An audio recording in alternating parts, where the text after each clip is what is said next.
6, 5, 4, 3, 2, 1. And booster ignition and liftoff of Space Shuttle Discovery, taking the space station to full power for full science. This is Mission Control Houston. Discovery roll program. Roger roll, Discovery. Discovery's roll maneuver is complete. It is now in a heads-down position on track for its flight to the International Space Station.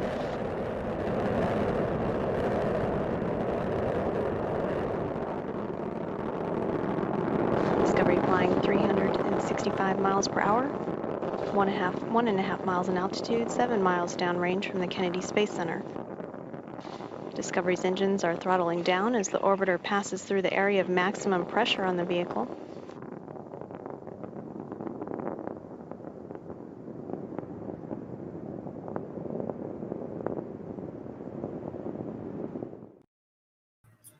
All right, good afternoon, everybody. I'm on an hour early. I got some quiet time, so some say you better jump on here now while it's peaceful and get through with today's webinar. So welcome to the Love Ministries webinar. I believe this is the first webinar I've did for the Love Ministry since 2021. So today we're going to talk about the well-being of our children. So the slide that you see right here, everybody, is talking about what is child well-being and does it measure how we measure it. We're going to talk about a few slides, because this is like, how many slides? I want to say like 30 or 40 slides, I believe. It's a lot, but we're only going to go with a couple of them, or at least about 4 or 5, maybe 6, to kind of give you an understanding what I'm talking about. So the question is, what is a child well-being? Child well-being represents the whole child, the physical health, the development, and the safety. Psychologically and emotional development, social development and behavior, cognitive development, educational achievement. So as we look down at the diagram, everybody, it shows you the different developments, the physical development and the safety and the physical status, the personal life, the connection, the character, and the positive identity. And then it talks about the psychological, emotional development, the function in social. I got a brain freeze just there.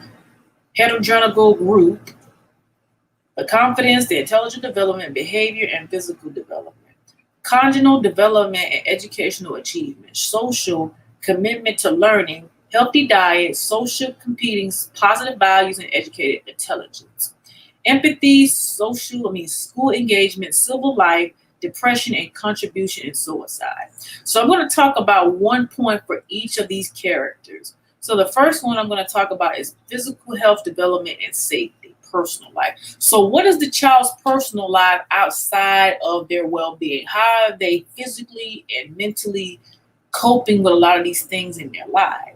Are there positive things being implemented? There's a very strong support system. Is strong development being implemented? Are they reaching for outside sources to help them to connect and network?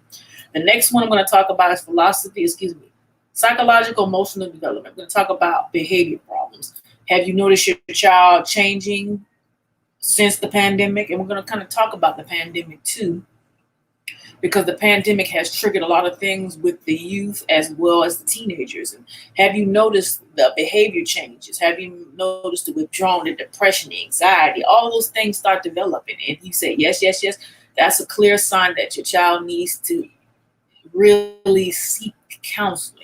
And you're like, oh boy, counseling, mentorship, all these different things are very important to kind of help your youth get the proper tools and techniques to use for their day-to-day in life. So whatever their personal life looks like, you should implement that with that in terms of how is this really helping and how is this really triggering, and what is something that's triggering my son and my daughter right now at this very moment. What is causing it? If you just sit back and evaluate your children and see the certain behavior, just take a mama moment or a daddy moment. Take about maybe 5 or 10 minutes and just sit there and observe the behavior, the way they talk, the way they act. When you ask a certain question, what triggers that behavior, what caused them to have these emotions. When you sit back and just notice the behavior without even saying nothing, not yelling, not screaming, not giving order or direction, you will truly see the mental health stability come out simply by certain tasks you may ask them to do, or a certain activity, or homework, or chores, whatever the behavior may be. You can see a pattern. And if you can sit there and look at the pattern going on and on and on, you begin to identify, say, hey, my son has this going on. What can I do to help him? Or my daughter has this going on. What can I do to help her? And it's back and forth. The next one I want to talk about is conjugal development and educational achievement. The one point I want to look at is positive values. Are positive values implemented into your child's life? Are their rewards being things? Are they doing what they're asked to do? Are they achieving in school or in academical activities at school, or virtual things? Are some of these things that they're doing very beneficial? Some of the things they're doing are helpful. These are some of the things to kind of look at. So we talked about the personal life in the first part. Then we talked about the behavior problem. Then we talked about the personal values. Now we're going to talk about the social development and behavior. The next one we're going to talk about here is showing empathy. And the way you show empathy, you're doing it in a listening manner. So when somebody is telling you something that's really going on, you begin to really see that, hey, this is really happening. Hey, this is really what's going on. I see the anger. I see the frustration. I see the sadness. I see the depression. I see the anxiety. I see all these characteristics starting to develop inside of my child. And what do I do to deal with it? Seek guidance, seek resources, seek therapeutical services. It's a must.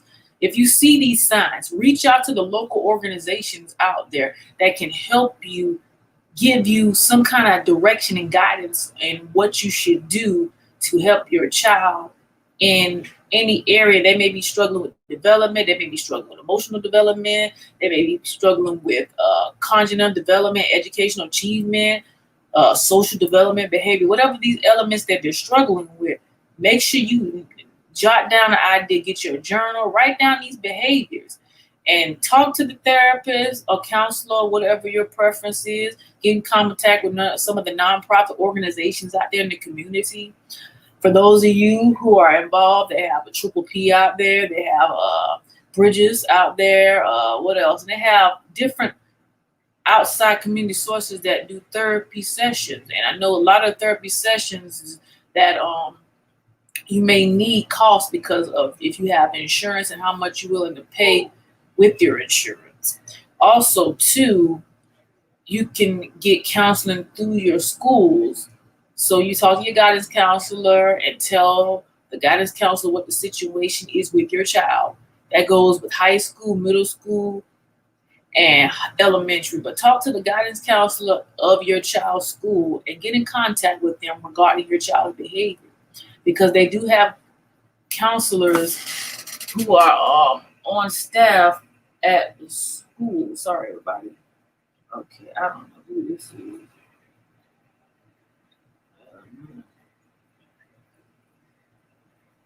I don't know who that is. Counselors that are on staff at schools, or you may have to reach outside of sources to find that. And when you explain to the counselor what's really going on, or the coordinator over the counseling program, whatever school your child may go to, reach out to them. Say, my child's having difficulty with physical health, development, and safety. My child's dealing with psychological, emotional development. My child having problem with cognitive development and educational achievement, big thing going on.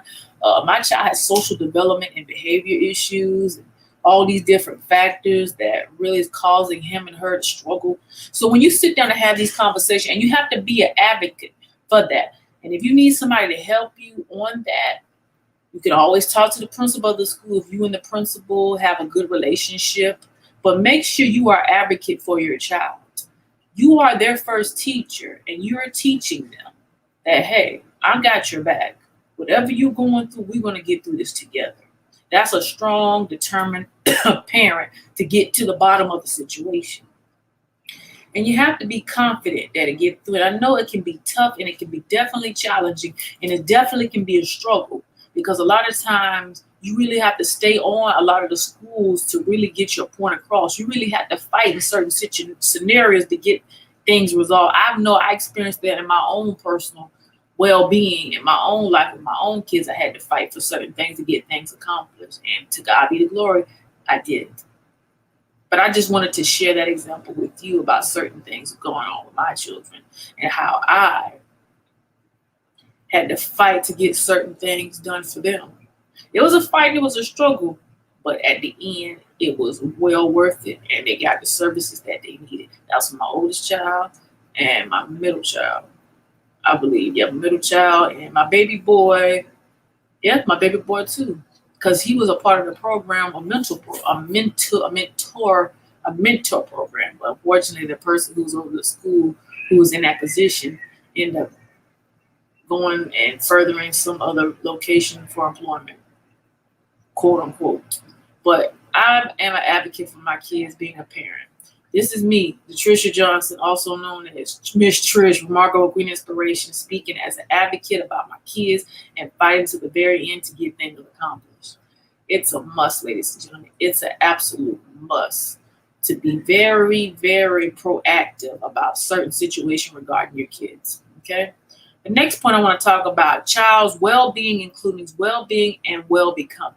So what you see right here on the left is the well-being, and what you see on the right is the becoming. So their well-being is making sure they're nourished, make sure their physical and mental and spiritual and all those aspects are taken care of at that youth age. So then when they get to that higher age, high school and college, this is what they're becoming, because their well-being is tight. Their mental stability is being tacked. They're getting, the mind is working, and they're physically active in their well-being, and they're spiritually and physically active in all these things, because you are seeing these behaviors. You're seeing it happen right before your eyes. And I'm telling you, when you catch it early on, and a lot of times we kind of so busy, and I'm telling you, when you're so busy, you don't pay attention. But during this pandemic, a lot of parents have noticed the behavior of the excessiveness with the electronics, the video games, TikTok, Instagram, all these social media platforms has kind of taken the toll on the kids during the COVID-19 crisis.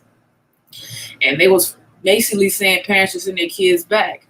And it's an adjustment, and it's an overall adjustment for those who are actually going back full time next year, which mine are, because they got this month and next month, and they're done with virtual, and they'll be going back to brick and mortar next year. But what I want to say to you all is, ask the questions that are very important and get to the bottom of it. Now, you may have a stubborn child or a hard-headed child, but if you do it in a very different manner, you'll get a different result. And when you handle it differently, you get a different result, as well as a different response. A lot of times you want to be this and that, but when you really sit down and really listen to what's really going on in a child's head, a teenager head, or even a young adult, you'll be surprised the answer you get simply for just listening to what they're feeling. Listening and understanding is interesting. It's a challenge for those who struggle with that, but once somebody gives you the right tools to kind of understand what that means, you'll be surprised the things you get out of it. Okay? All right, the next slide I'm going to show you here, and I'm going to go ahead and shut this off and go ahead and show a couple of videos, everybody. Child's well-being needs to be assessed across ages. So an outcome at one stage of childhood is generally an input at the next stage of development. So as you can see, the baby right there, the mommy's holding the baby with the bottle in her mouth. This is prenatal, which is 0 to 5 years old. So you have the development stages. Then you move on to 6 and 11. That's the toddler and kind of like the young kid ages. Then the 12 and the 17, the 12 is like preteen and teenage ages. 18 and older is an adult ages. So you see the different stages that are being set. So the baby 0 to 5 years old, she's learning and understanding and just basically learning how to develop. When you're a baby, your mind is not, you're happy, you're sad, you don't really know.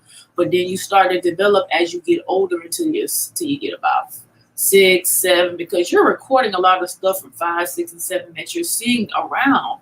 And you think the behavior that you're seeing is good behavior when it's actually driving you into a negative state. And if you see that behavior, it's good to seek that counseling and seek that resource and guidance to nip that in the butt right away.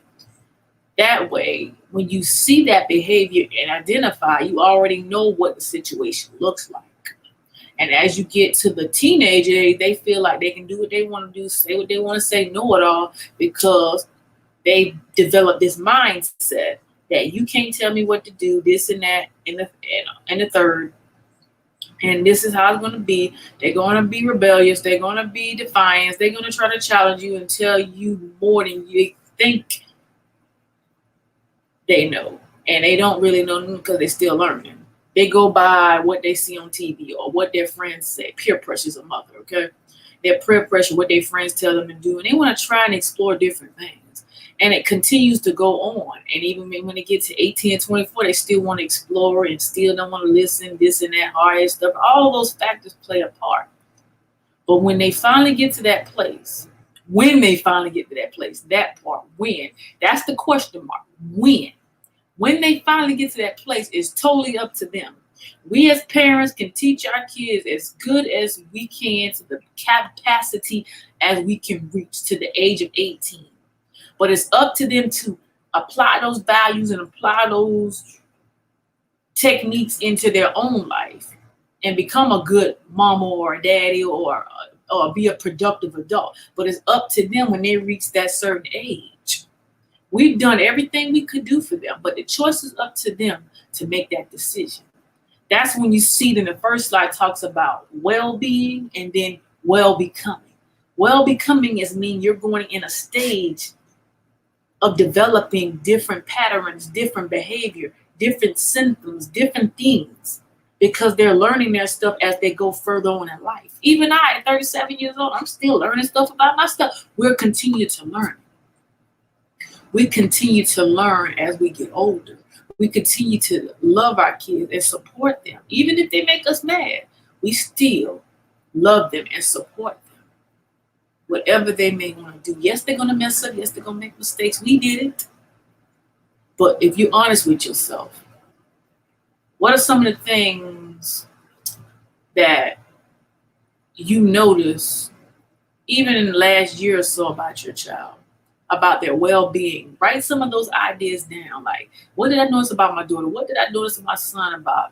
What is all of this coming from? And think about it this way. So we're going to do well-being from 0 to about 17.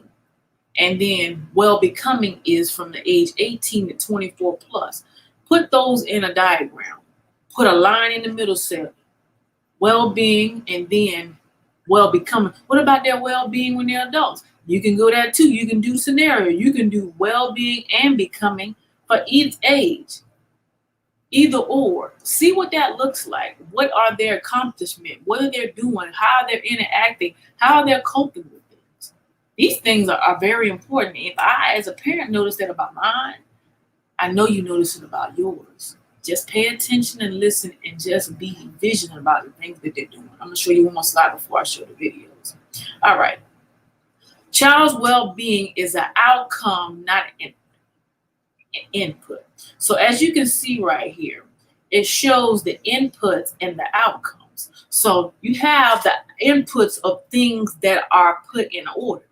But what are the end results after everything was put in that order? It can be their behavior. It can be stress. It can be emotional. It can be physical. It can be a lot of these different elements, all these things you inputting in the list. But what are the end results of the healing and the growth and the development? What have you seen that changed about your son and your daughter after the inputs? You put that there, but what is the outcome result? What are the testimonies? What are the stories? What are the things that you got out of these things that you had embedded on that list? What are some of the things that you've seen that happen with your child? Or if you have multiple children, what are some of the things you have seen? Have the grades gone up? Have they gotten awards? Have they got achievements? Have they got recognized in the community? Have they been volunteering? Have they been serving in churches? Have they been helping the elderly? Have they been helping at different places? Have they been being more articulate in school? Have they been participating? Have they been active, academically doing right with their tests? And have they been focusing? Have they been sleeping right? Have they been eating right? Have they been exercising? What are some of the outcomes that have came along about some of the things that was going on? Now, most of you will ask me a couple of questions about those who are dealing with like underlying conditions in terms of diabetes, heart disease, autism, all these different things. That's a conversation that is like a whole hour on that. That's where you have to really reach out to sources now.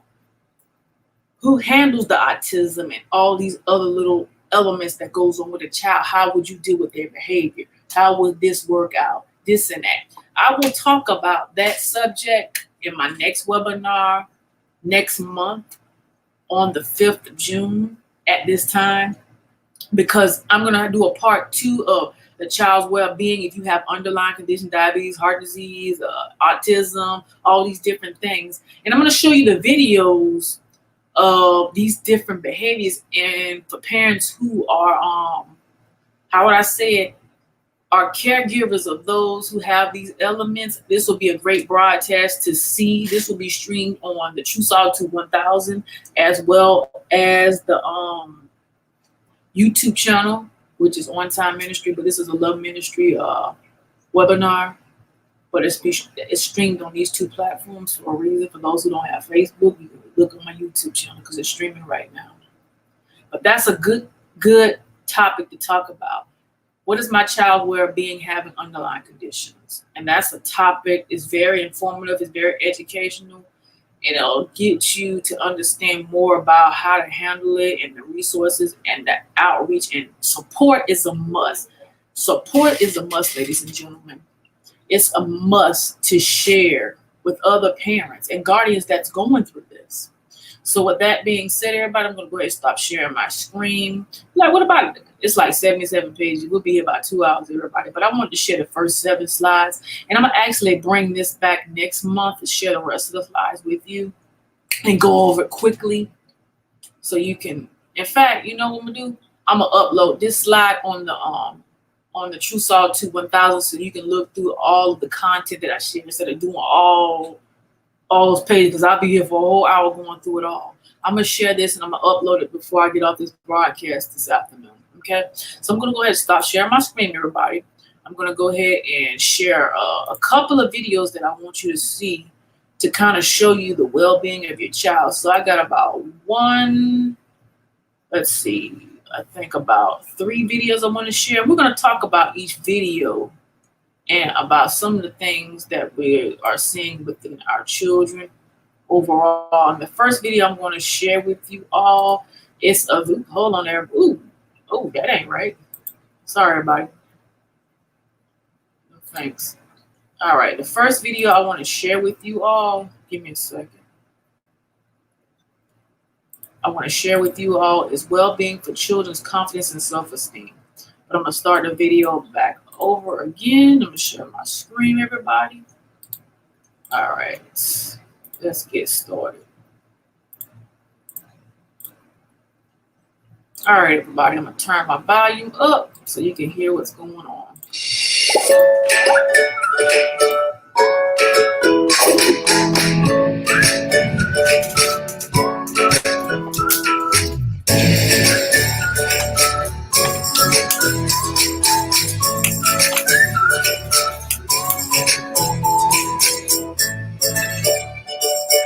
Confidence.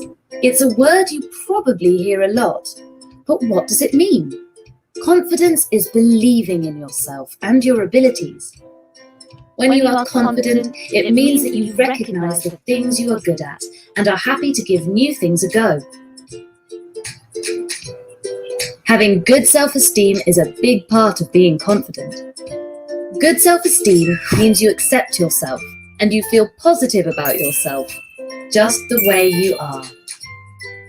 But sometimes it's hard to feel confident and good about yourself because we get caught up in comparing ourselves to others around us. But the thing is, everyone is completely unique. Even identical twins are unique. Everyone has different bodies, cultures, religions, styles, skills, and abilities. Comparing yourself to people who are different in all those ways is exhausting because you'll never be exactly the same as someone else.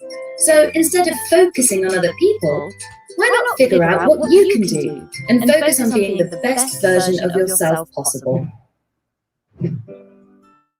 One important thing to remember is that everyone is good at something.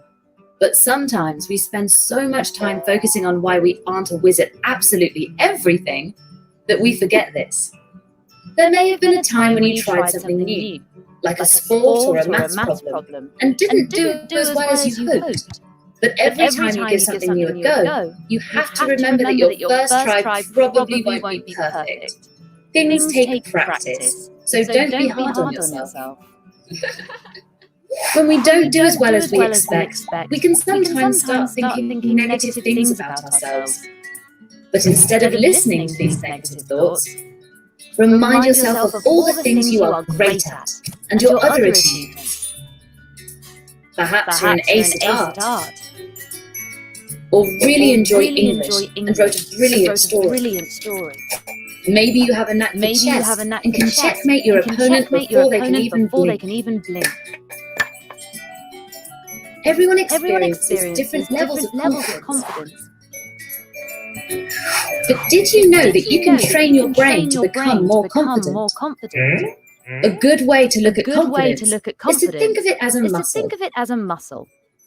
A muscle grows when you work on it, right? Well, so does confidence. Working on your confidence every day helps to strengthen and develop it.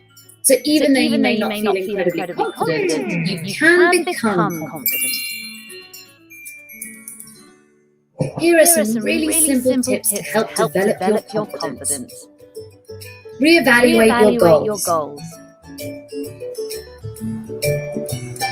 If you're overwhelmed by expectations to achieve, take a moment and set some realistic goals. Making small goals to reach your big final goal is the best plan, because it's easier to achieve those small goals in little steps than the big goal in one huge leap. Don't give up. When you try something new, more often than not you'll fail at first. And that's okay. It happens to everyone. It's a cycle of trying, failing, and trying again until you get there. Just don't give up. If everyone who failed on their first attempt gave up, we wouldn't have the internet, nor would we have aeroplanes, medicines, or phones. The key to success is to keep on trying. Turn the volume down on that negative self-talk. Everyone has positive and negative thoughts, but did you know that you can choose which ones to listen to? When you have negative thoughts, just let them go and listen to the ones that help you to feel positive. If you keep doing this, you'll be training your brain to be more confident. Be constructive, not destructive. Criticism comes in two ways, constructive and destructive. Bullies saying nasty things is destructive criticism. But a teacher recommending some ways you can improve at school is constructive criticism. So reject the comments that bring you down and let in all the comments that help you grow. Which leads us to the final handy tip for confidence. Believe in yourself and celebrate your differences. Nobody is the same. It's a fact of life. So why spend time trying to compare yourself to other people when you'll only ever be yourself? Find the special qualities that make you you and love them. Perhaps you could even make a list. Did you know there are some real benefits to being confident? When you're confident, you have more energy, you're happier, and you're more comfortable with yourself, which means you can enjoy yourself more. If you're confident, you'll be more willing to give things a go, which means you might discover new things you really enjoy. So next time you're experiencing negative thoughts about yourself or hearing destructive criticism, let them pass like clouds in the sky. And remember the things you're good at and the wonderful characteristics that make you unique and irreplaceable. So the video that we just watched, everybody, is called Well-Being for Children, Confidence and Self-Esteem. Basically, the video is telling you to have confidence in yourself, don't give up, believe in yourself. All these things are very important for our kids. Our kids need this to say, oh, you're going to do an awesome job. You're going to be great. You're going to get it. You got to keep trying at it, but don't give up. And that's what they need, that motivational speech. They need that pep talk to give them encouragement. Yes, you're going to fail. Yes, you're going to mess up, but get back up and try again. And that is very important for our kids to understand that part of it. All right, everybody. I got one more video I want to share with you all. Give me a minute. So the next video I want to share with you all is well-being for children values, well-being for children's identity and values. I'm going to go ahead and pause that real quick. I'm going to go ahead and share my screen real quick. You know you work hard. Sorry, buddy. You know how that goes. So I'm going to go ahead and stop that real quick. Share my screen again. I hope everybody's doing well on today on this blessed, amazing Wednesday. All right.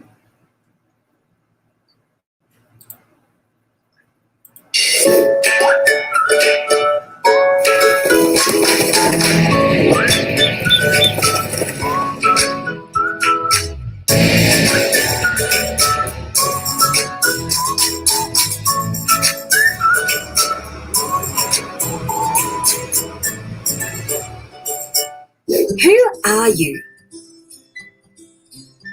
What do you like to do?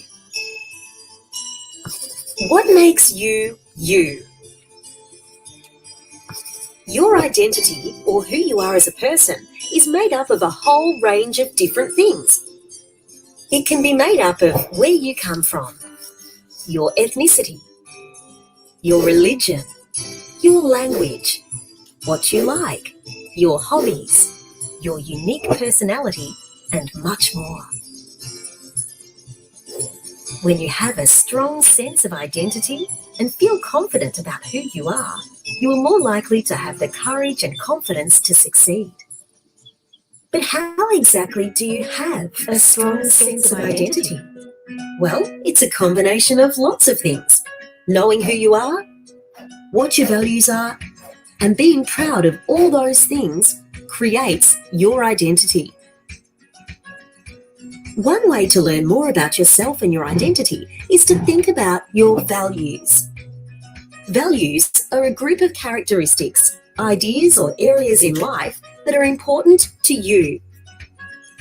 Some of your values could include honesty, generosity, good manners, determination, creativity, leadership, kindness, or loyalty. But of course, every single person is unique, which means everyone values things differently. Did you know that you can learn from others who have different values to you? It's a great opportunity to see the world from another person's perspective, which will help you stay open-minded. Here are some tips to help you recognize what you value and to feel good about your personal identity. Write a list of all the things you love. This will help you get in touch with your values. What types of books do you like to read? What subjects do you like in school? What motivates you? The answers to these might reveal a lot about your values. For example, if you really enjoy science at school, you might value curiosity and exploration. If you like team sports, you might value teamwork and cooperation. Maybe you can use this list to identify what your core values are and how they play a part in your everyday life. Get to know and celebrate your culture and language.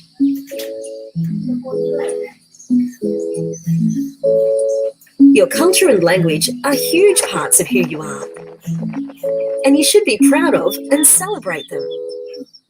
Cultures and languages help to create the colourful world that we enjoy every day, so it's wonderful to share these things with others. The final tip is, don't be afraid to be you. The exciting thing about the world is that everyone is totally unique.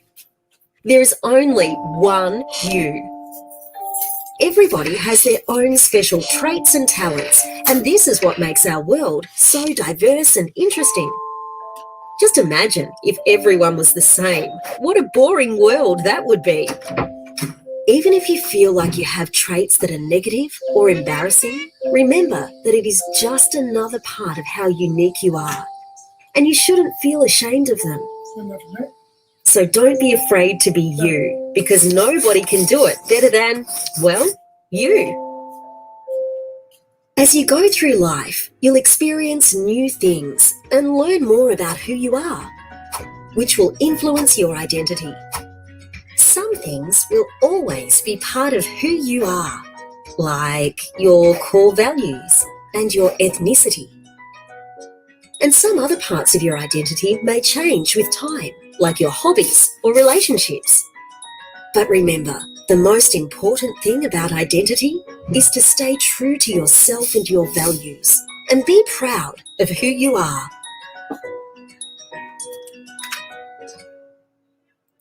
All right, everybody. We watched the video about well-being for children, identity, and values. So in that video, it just basically gave you a pinpoint about the identity, who they are, and some of the characteristics and some of the values to be implemented.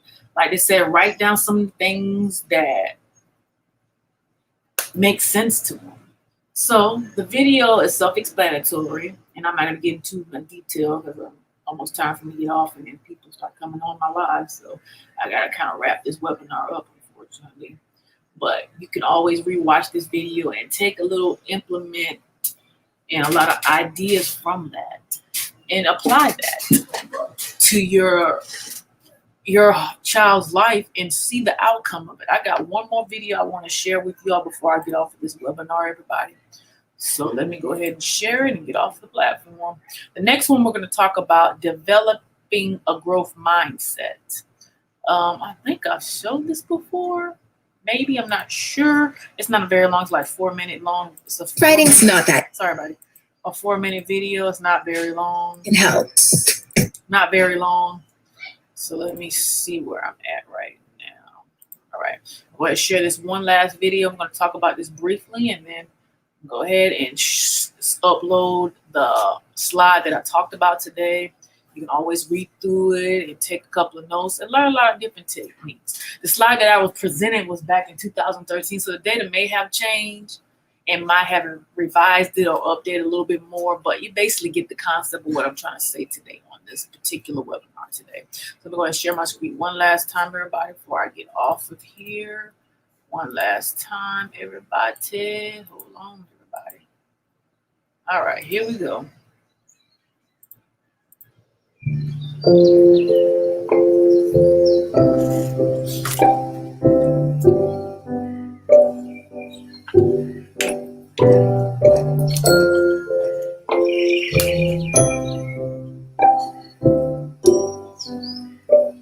Here are two seeds, both planted on the same day, in the same soil, in the same garden bed. One is very curious, full of life, and ready to grow as tall as it can. The other is filled with fear. What if the sun is too strong and burns my leaves once I grow, it thinks. Or what if a beast eats my tender sprouts? No way, not a chance I am leaving my shell. So it remains still and stagnant, rigid in its place. The brave seed feels the heat of the sun above and starts to push hard out of its shell. Sure, it has doubts about reaching the outside world, But its curiosity is stronger than anything. I want to see all the living creatures of this garden, it thinks. I can't wait to feel the morning dewdrops on my leaves. The little seed keeps pushing until a single sprout comes out. It grows and grows through sunny, warm days. It even grows through colder, stormy days, because the brave seed knows that the sun will always return.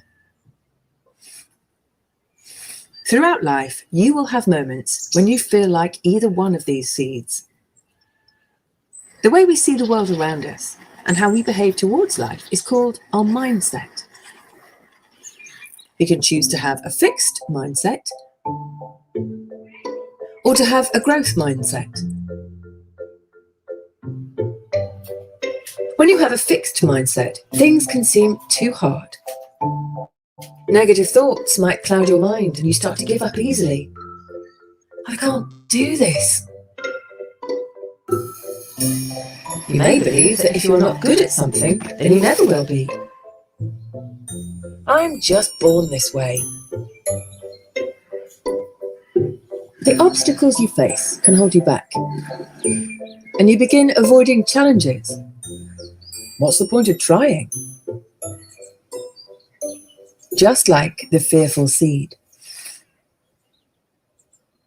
However, you can always choose to have a growth mindset. A growth mindset helps you believe that your goals are within reach with effort and perseverance. Life is a great big adventure. It shows you that failure is a normal part of your journey. The obstacles you encounter will only make you stronger. Challenges and mistakes help me learn. You'll enjoy the challenges you face and become more resilient. I want to become my best self, just like the brave seed.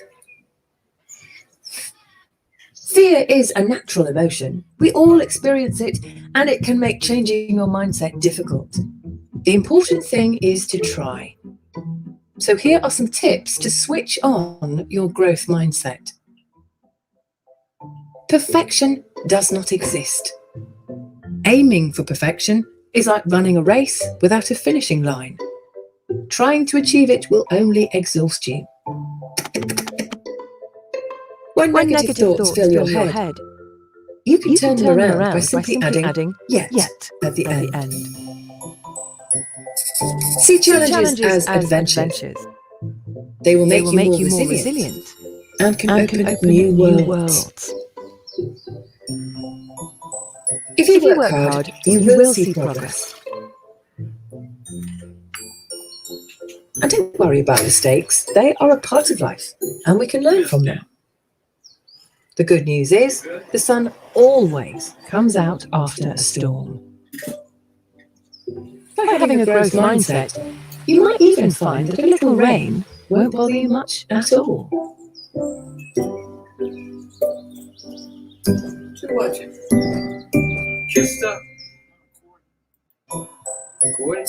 See challenges as adventures. They will make you more resilient and can open new worlds. If you work hard, you will see progress. And don't worry about mistakes. They are a part of life, and we can learn from them. The good news is, the sun always comes out after a storm. By having a growth mindset, you might even find that a little rain won't bother you much at all.